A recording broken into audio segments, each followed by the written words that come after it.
نحمده ونصلي على رسوله الكريم اما بعد فاعوذ بالله من الشيطان الرجيم بسم الله الرحمن الرحيم رب اشرح لي صدري ويسر لي امري واحلل عقدة من لساني يفقهوا قولي. عزیز بہنوں، السلام علیکم ورحمۃ اللہ وبرکاتہ. آج ہم سب انشاءاللہ استغفار کی برکات کے بارے میں پڑھیں گے، لیکن سب سے پہلے یہ جاننا ضروری ہے کہ استغفار کی ضرورت کیوں پیش آتی، استغفار کرنا کیوں ضروری ہے. یہ ہم سب جانتے ہیں کہ ہم لوگ دن رات گناہ کرتے ہیں، اللہ تعالیٰ کی نافرمانیاں کرتے ہیں، کچھ جان بوجھ کر اور کچھ انجانے میں، کچھ انسان ہونے کے ناطے، کچھ جہالت میں، لا علمی میں، جذباتیت میں، اپنے نفس کی کمزوری کی وجہ سے. لیکن چونکہ گناہ انسان کے حق میں نہایت نقصان دہ ہے، تکلیف دہ ہے، اس لیے انسان کا فائدہ اس میں ہے کہ وہ جتنا جلدی ہو سکے اپنے گناہوں کی معافی مانگ لے. اللہ سبحانہ و تعالیٰ نے انسان کو اپنی عبادت کے لیے پیدا کیا، یعنی دنیا میں اپنی اطاعت کے لیے پیدا کیا، فرما برداری کے لیے پیدا کیا، نافرمانی کے لیے پیدا نہیں کیا.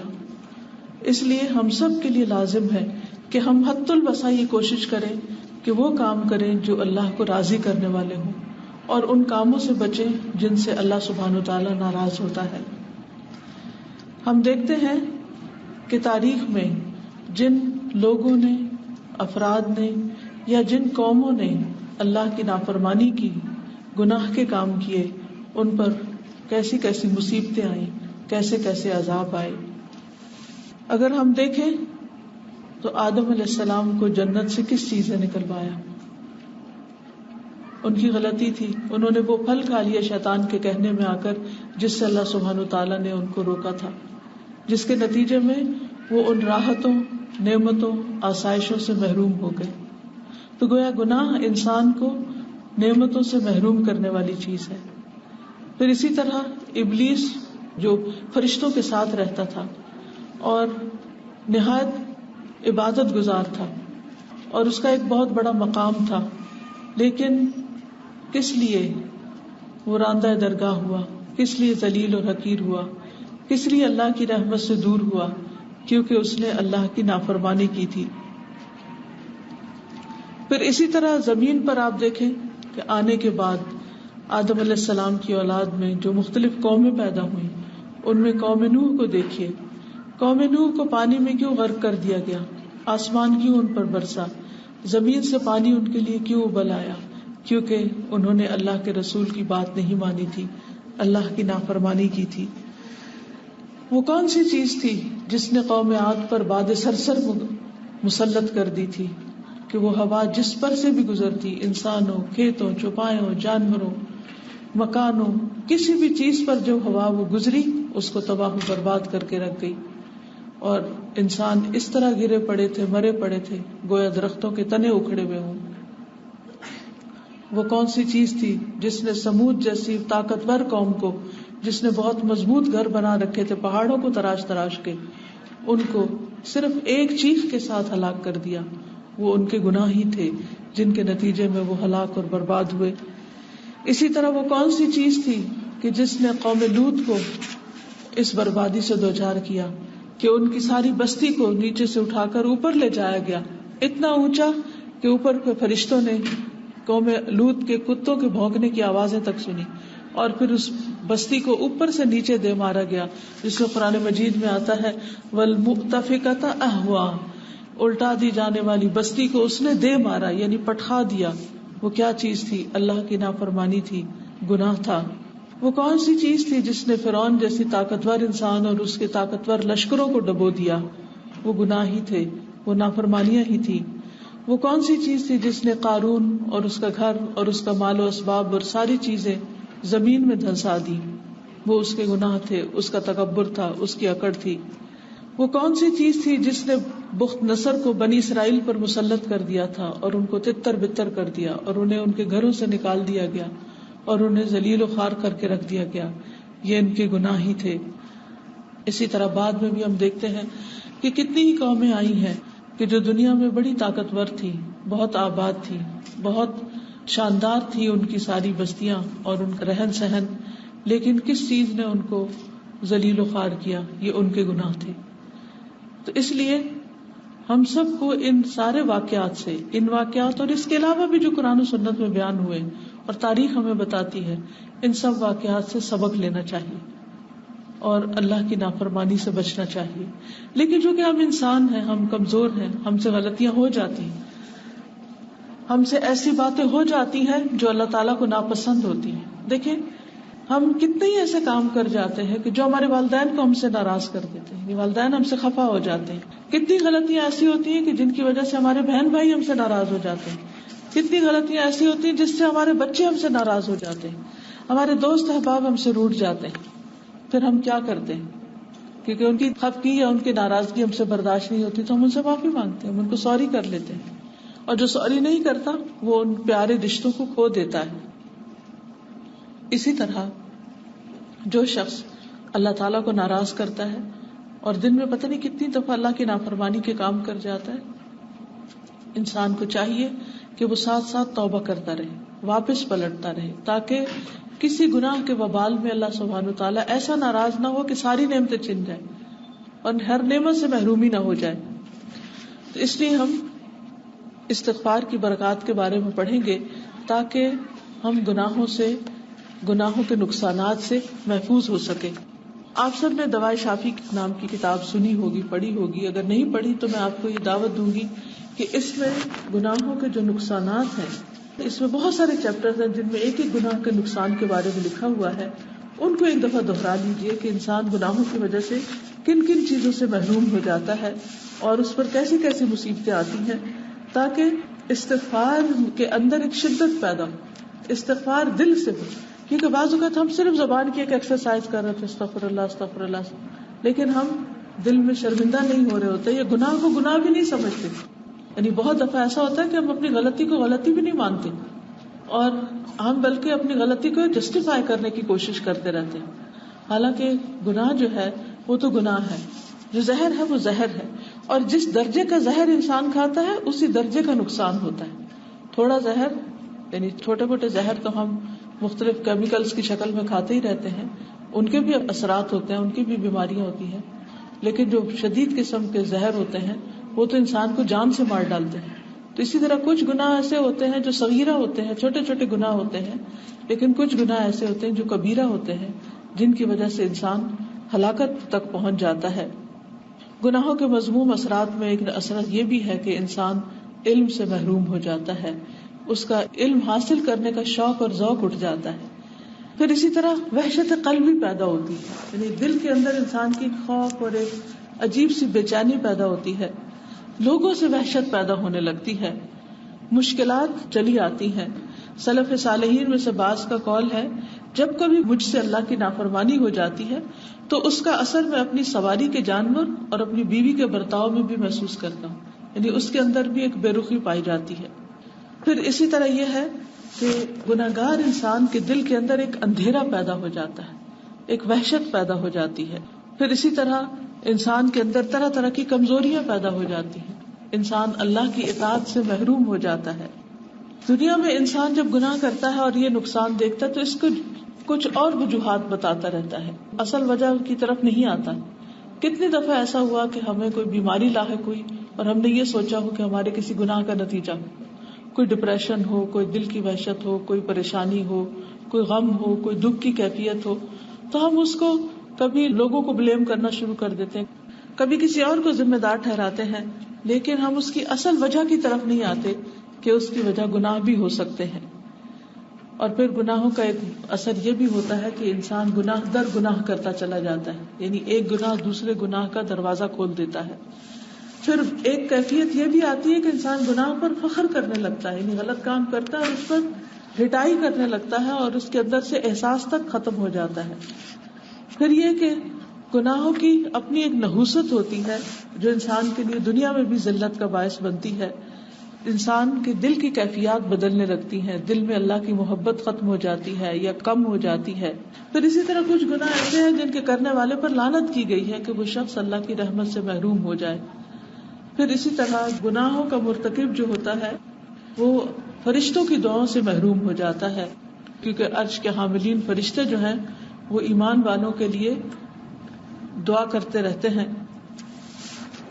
پھر اسی طرح یہ ہے کہ انسان کو طرح طرح کے مصائب دیکھنے پڑتے ہیں، اور دنیاوی آفات اس کے گھر میں، اس کے بچوں میں، اس کے پھلوں میں، اس کی کھیتیوں میں، حتیٰ کہ پانی، ہوا وغیرہ میں بھی اس کے اثرات پائے جاتے ہیں. پھر اسی طرح یہ ہے کہ انسان کے اندر کی جو ایک غیرت ہے، دینی غیرت یا ایمانی غیرت یا حمیت، وہ ختم ہو جاتی ہے. انسان کے اندر کا حیا ختم ہو جاتا ہے، جو کہ ایمان کا ایک حصہ ہے. پھر اسی طرح انسان کی جو عزت ہے اس میں کمی آتی ہے. پھر اسی طرح کچھ گناہ جو ہیں ان کے اثرات اور بھی زیادہ شدید ہوتے ہیں کہ انسان بعض اوقات ایمان تک سے محروم ہو جاتا ہے.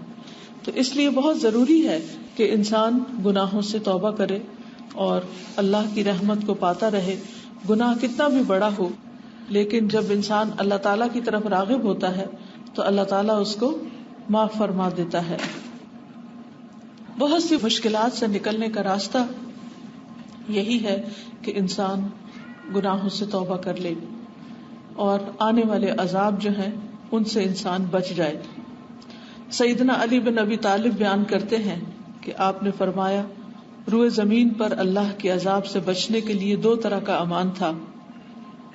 ایک امان تو اٹھا لیا گیا اور وہ اللہ کے رسول تھے صلی اللہ علیہ وسلم، اور دوسرا امان یہ استغفار ہے. یعنی اس کی وجہ سے انسان امن میں رہتا ہے اور گناہوں سے اور ان کے وبال سے محفوظ رہتا ہے. اللہ تعالیٰ کا فرمان ہے، وَمَا كَانَ اللَّهُ لِيُعَذِّبَهُمْ وَأَنْتَ فِيهِمْ وَمَا كَانَ اللَّهُ مُعَذِّبَهُمْ وَهُمْ يَسْتَغْفِرُونَ.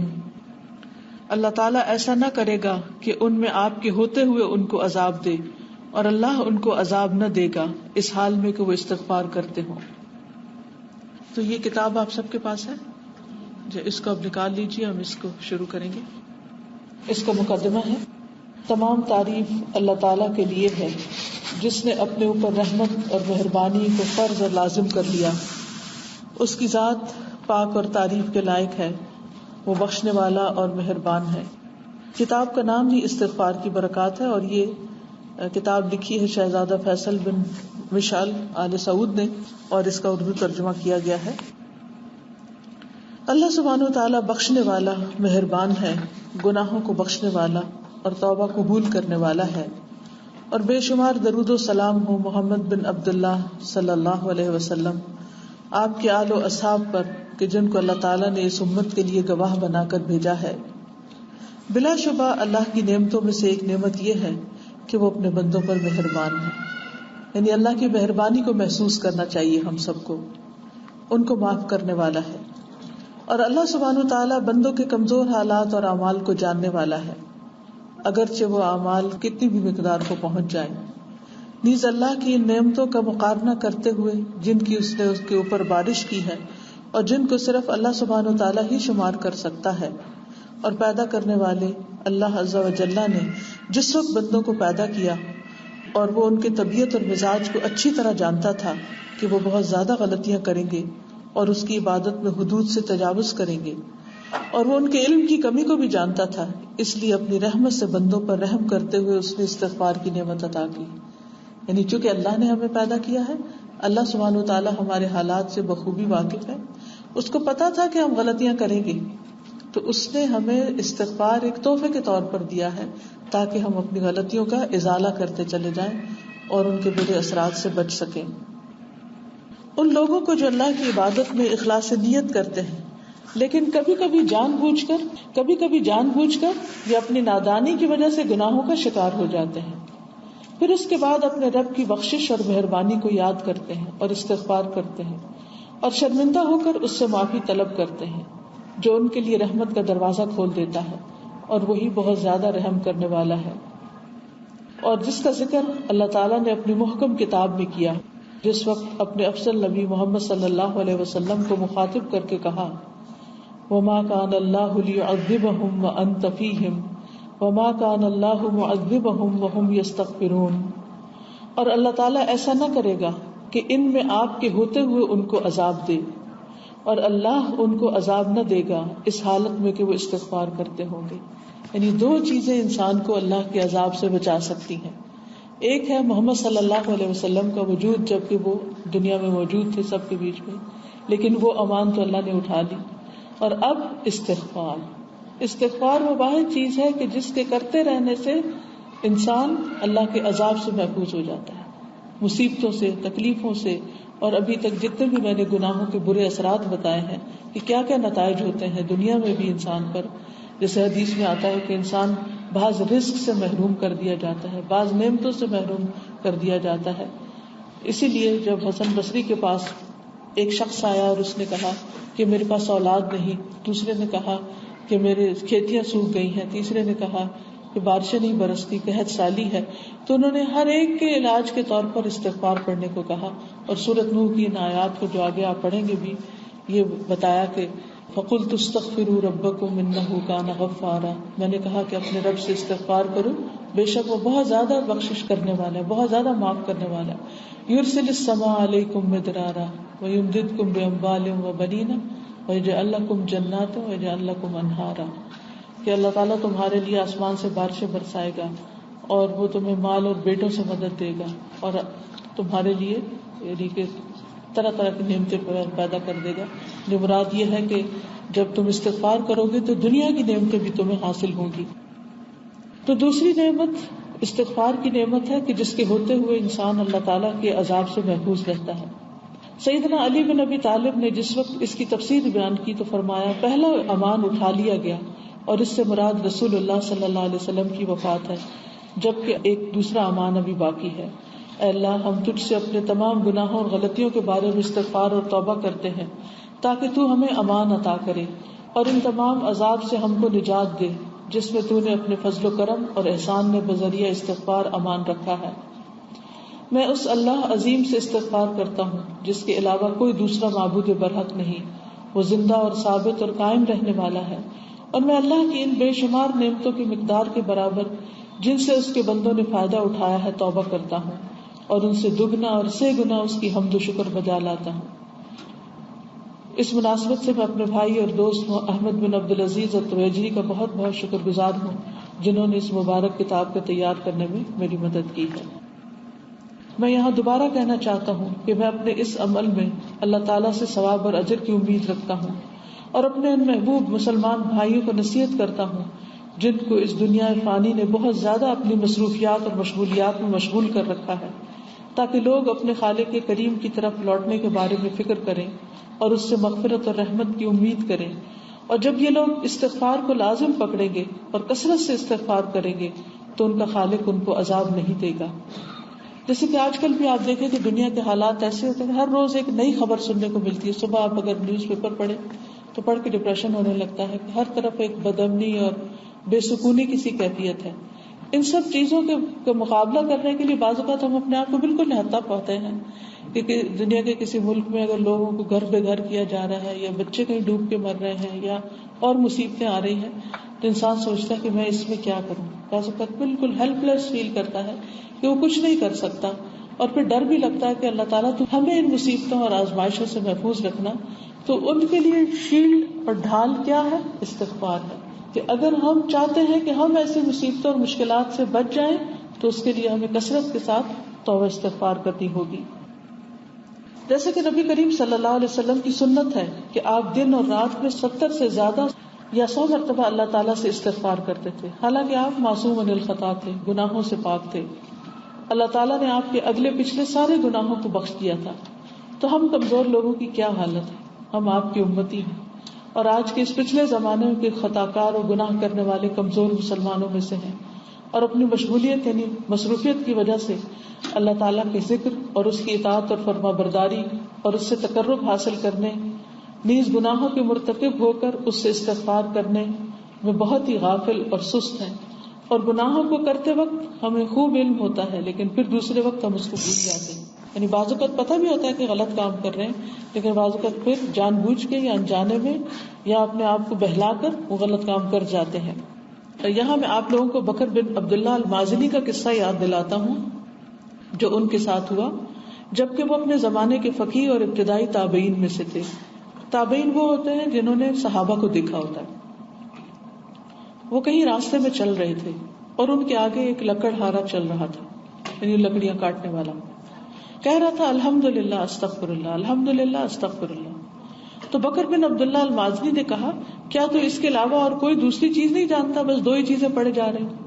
لکڑہارے نے کہا کیوں نہیں، میں قرآن کا حافظ ہوں اور بہت سی چیزیں جانتا ہوں، لیکن انسان برابر گناہ اور فضل و انعام کے مابین ادھر ادھر رخ بدلتا رہتا ہے، اس لیے میں اللہ تعالیٰ سے گناہوں کی بخشش مانگتا ہوں اور فضل و انعام کے لیے اس کی تعریف کرتا ہوں. تو بکر بن عبداللہ المازنی نے کہا جہل بکر وعلم الحطاب، بکر نادان ہے اور لکڑہارا حقیقت کو پا گیا ہے، کیونکہ یا ہمیں گناہوں کی بخشش کی ضرورت ہوتی یا جو نعمتیں ہم نے پائی ہیں ان پہ شکر ادا کرنے کی. تو ان 2 چیزوں کے درمیان اگر انسان رہتا ہے تو دنیا کی زندگی بھی خوشگوار ہوتی ہے اور آخرت بھی انشاءاللہ خوشگوار ہوگی. اس طرح میں اس مقدمے کے اختتام پر وہ چیز ذکر کرنا چاہتا ہوں جسے میرے دادا الملک عبدالعزیز بن عبد الرحمن الفیصل آل سعود نے اپنی کتاب البرد المصفى المختار میں پسند کیا اور ذکر کیا ہے، جس استغفار کے بارے میں نے اس میں بعض ایسے کلمات کو پڑھا جن سے اعضاء اور جوارح کانپ اٹھے اور دماغ اور نگاہیں اس کے سامنے اس کی باریکی اور تفسیر اور معنی پر غور کرنے کے لیے ایک طویل وقت تک کے لیے ٹھہر گئیں. انہوں نے کہا اللہ ان پر رحم کرے اور ان کا بہترین ٹھکانہ بنائے. اللہم انی استغفرک مما تبت الیک منہ ثم عدت فیہ واستغفرک مما جعلتہ لک علی نفسی ثم لم اوف بہ واستغفرک مما زعمت انی اردت بہ وجہک فخالط قلبی ما قد علمت. اے اللہ میں تجھ سے مغفرت طلب کرتا ہوں اس چیز سے جس کے بارے میں نے تجھ سے توبہ کی پھر دوبارہ اسے کر بیٹھا. یعنی ایک دفعہ کیا غلط کہا، توبہ کی، پھر وہی غلطی کی دوبارہ. اور میں تجھ سے مغفرت طلب کرتا ہوں جسے تیرے لیے کرنے کے لیے میں نے اپنے نفس پر لازم کیا. یعنی میرے دل میں اخلاص تھا کہ میں صرف تیری رضا کے لیے وہ کام کروں گا، لیکن اس کو پورا نہ کر سکا. نیت کی تھی اور پھر کیا نہیں. کتنی دفعہ ایسا ہوتا ہے ہم نیک کام کرنے کی نیت کرتے ہیں، یہ نفل پڑھیں گے، یہ صدقہ کریں گے، یہ روزے رکھیں گے، لیکن اس کے بعد پھر بھول جاتے ہیں. اور مغفرت طلب کرتا ہوں اس چیز سے جس کو میں نے خالص تیرے لیے کرنے کا پختہ ارادہ کیا، بس میرے دل میں یہ مختلط ہو گیا، یعنی مکس اپ ہو گیا، دنیا کے لوگ بھی بیچ میں آگے، نیت خراب ہو گئی اور نہ کر سکا، اور تو اسے جانتا ہے. اے اللہ تو قبول کر، اے اللہ تو قبول کر. ایک اور استغفار ہے اللہم اغفر وارحم موتانا وموت المسلمین اجمعین واجز اللہم السلف الصالح عنا خیر الجزاء بما اورثوا لنا من علم نافع وذکر جامع وایمان شدید البیاض ناسع. اے اللہ ہمارے اور تمام مسلمانوں کے مردوں کو بخش دے، یعنی جو فوت ہو چکے ہیں، اور رحم فرما. اور اے اللہ ہمارے گزرے ہوئے نیک لوگوں کو ہم سے بہترین بدلہ دے کہ انہوں نے ہمیں علم نافع، جامع، خالص ذکر اور صاف شفاف ایمان وراثت میں دیا. یعنی صحیح چیزیں ہمارے تک آج پہنچی ہیں ان لوگوں کی محنتوں کی بدولت جنہوں نے اس راستے میں اپنی زندگیاں لگا دی تھی. اے زندہ اور قائم رہنے والے اللہ، ہمارے تمام نیک اعمال کو خالص اپنی رضا کے لیے کر دے اور ان اعمال کو ہمارے لیے خیر و بھلائی اور کامیابی کے ساتھ گواہ بنا دے، جس دن کے ہم ہر چیز سے خالی ہو کر سوائے نیک اعمال کے جو ہم نے دنیا میں کیے تجھ سے ملاقات کریں گے. یعنی دیکھیے، سوچیے وہ دن کیسا دن ہوگا جب ہمارے ہاتھ میں ہمارے عمل کے سوا کوئی چیز نہیں ہوگی، نہ مال، نہ بچے، نہ دنیا کا کوئی ساز و سامان جس سے ہم اکٹھا کرتے ہیں، کچھ بھی نہیں ہوگا، صرف اور صرف ہمارے اعمال ہوں گے. تو کتنے ہیں ہمارے اعمال اور کس قسم کے ہیں، کیا کوالٹی ہے ان کی، اور وہ لے کر ہم اپنے رب کے حضور حاضر ہوں گے. کیا جواب دیں گے کہ اتنی بڑی زندگی میں ہم نے اللہ کے لیے کیا کیا.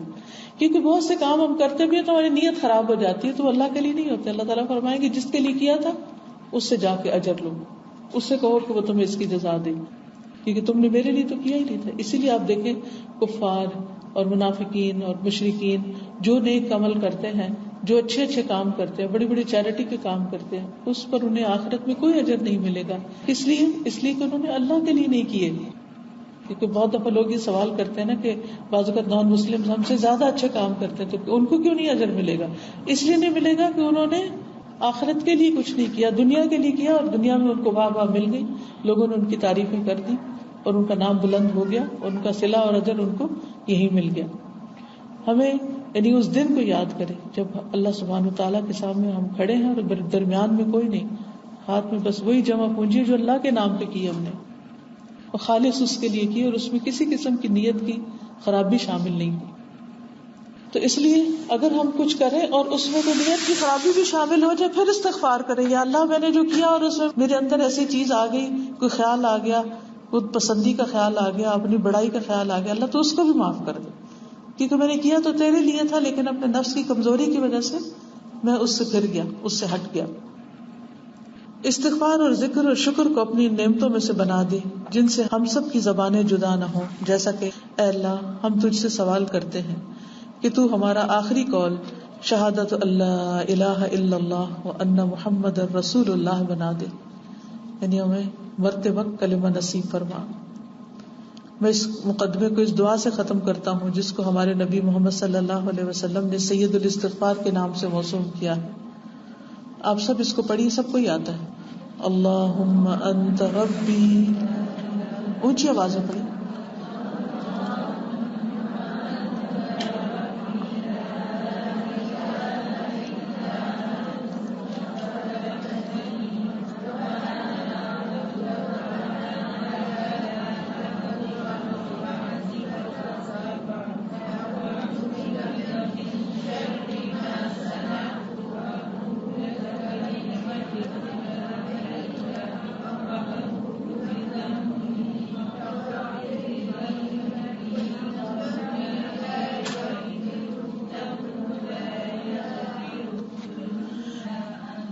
اے اللہ تو میرا پالنے والا ہے, نہیں ہے کوئی معبود برحق مگر تو ہی. تو نے مجھے پیدا کیا اور میں تیرا بندہ ہوں, اور میں تیرے عہد اور وعدے پر اپنی طاقت کے مطابق قائم ہوں, اور میں اپنے ان تمام برے کاموں سے تیری پناہ مانگتا ہوں جن کو میں نے کیا ہے, اور میں تیری نعمت کا اقرار کرتا ہوں اور اپنے گناہوں کا بھی اقرار کرتا ہوں, بس تو مجھے بخش دے کیونکہ تیرے سوا کوئی دوسرا ان گناہوں کو بخشنے والا نہیں.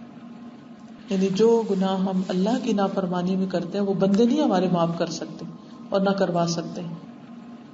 استغفر اللہ العظیم الذی لا الہ الا هو الحی القیوم واتوب الیہ.